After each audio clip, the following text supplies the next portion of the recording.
Welcome back to part 2 of the Spartan Race and OCR training tips and tricks, how to crush the obstacles.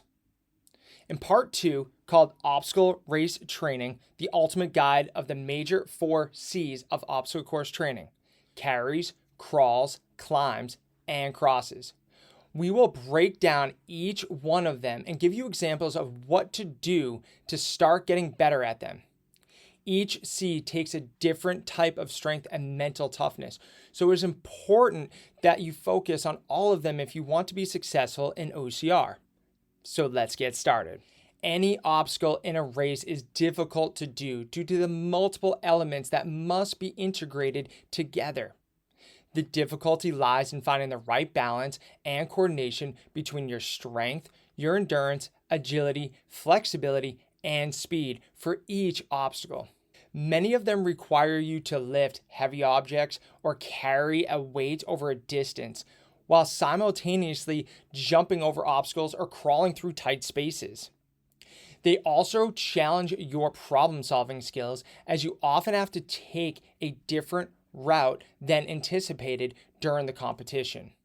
Additionally, obstacles may require fast reactions, which can push against your physical and mental limits, causing us to make mistakes if we're not prepared, both mentally and physically. Expect any obstacle course race to challenge you with various combinations of these 4 C's: carries, crawls, climbs, and crosses. So let's break them all down right here. Carries. So let's start here. What are carries? Some examples of carries are bucket carries, sandbags, weighted dumbbells, log carries, atlas stones, cement blocks, and really anything you can think of that needs to be picked up and moved over a distance. In order to be successful with carries in an obstacle course race, you need a combination of strength, endurance, agility, flexibility, and speed.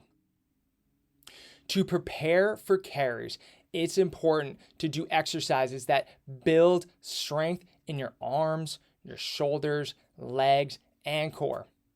Some of the exercises include deadlifts, farmer's carries, and lunges. Additionally, it's important to do exercises such as sprints or step-ups and hill climbs, all while carrying or holding weight. The second C has to do with getting down and dirty. In any obstacle course, there will be a time where getting on all fours is required. This can be going under barbed wire, under tunnels, nets, and even crawling up extremely vertical ascents. When those legs just don't want to work, you might need to get down. In order to be successful in crawling during an obstacle course race, it is important to have a combination of strength, endurance, agility, flexibility. Sounds familiar, right? Crawling through mud, under barbed wire, and getting on all fours, pushing through rocks and water and mud can put an extreme amount of stress on your hip flexors, hamstrings, glutes, and core, creating a big recipe for disaster in the form of muscle cramps and locked up muscles. To prepare for crawls, you need to do exercises such as bear crawls, crab walks, and burpees. They all can help build the necessary muscles to strengthen and work the coordination needed for this type of obstacle. Additionally, working on mobility such as doing hip flexor and hip abduction activation work can help when those cramps start coming up.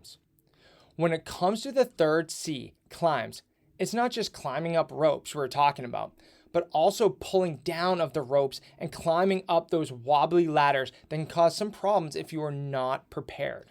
To be successful in climbing and pulling obstacles, it is important to have a combination of upper body strength, core engagement, and muscular endurance, as all of these factors become increasingly important the longer the race is.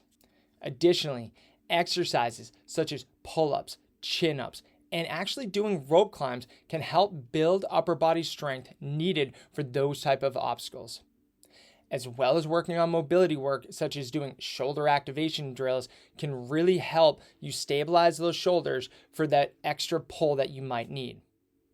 And don't worry if you can't do pull-ups. There are so many other variations that you can start doing to build the strength you need to get your first pull-up. As we get to the fourth C, you might be wondering, what obstacles are covered under crosses? Obstacles including multi-rigs, Z-walls, pipes, Olympus, various rings, and hanging rope obstacles like the Tarzan swing at the Spartan Killington, Vermont Beast all fall under the crosses category. These obstacles require a very unique set of skills, in which a person requires extreme core activation, massive grip strength, and increased eye-hand coordination. To be successful in these cross-style obstacles during an obstacle course race, you need to focus on building your core, building your strength, fingertip and wrist strength, and multi-grip reaction and coordination. Exercises such as high-low planks, Spider-Man push-ups, and towel pull-ups can help build the strength needed to conquer these obstacles. Additionally, adding in grip strengthening exercises like hanging from rock climbing grips or doing pull-ups with your fingertips will greatly increase your success rate for conquering these type of crossing obstacles. Find a gym or playground nearby so you can work on improving your coordination and reaction time. So now that you know the 4 C's of how to prepare for each part of an obstacle course race, make sure to follow us here at Stack Tracks Fitness so that you can stay up to date with all the tips and tricks that you need to be successful in conquering any obstacle thrown your way. And make sure to watch part 3 of our video series, as we will reveal the 2 missing links that most people forget to focus on and why this causes more failures than the obstacles alone. You don't want to miss it.